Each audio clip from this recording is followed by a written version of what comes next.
ফের শল্য চিকিৎসায় সাফল্যের ছবি ত্রিপুরা মেডিকেল কলেজে। মাত্র 7 দিনে শিশুর উপর চলল অস্ত্রোপচার।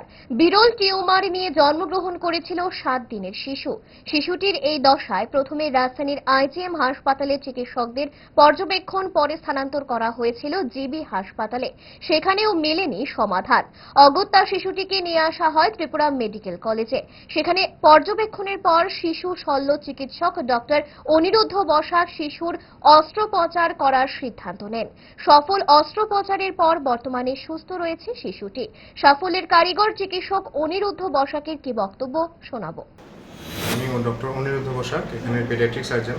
তো এখানে আমার কাছে বাচ্চাটাকে নিয়ে আসা হয়েছিল 27 জুন।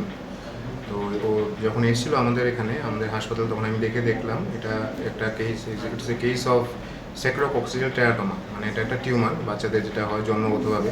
তো এটা বিশাল আকারের ছিল, 10x15, মানে মোটামুটি অনেক বিশাল বড়। ওর পায়খানাদার যেটা আছে ওটাকে ঘিরে ছিল এটা টিউমারটা। 3 কেজি বাচ্চার শরীরে ওর মাথার থেকেও বড় ছিল টিউমারটা। নিচে যেটা হয়েছিল ওটাকে আমরা বলি স্যাক্রোকক্সিয়াল টিউমার। তো ওটা 500 গ্রামের একটা টিউমার। 7 ডেজ অফ এজ, বাচ্চার বয়স ছিল তখন 7 দিন যখন আমি অপারেশন করেছিলাম।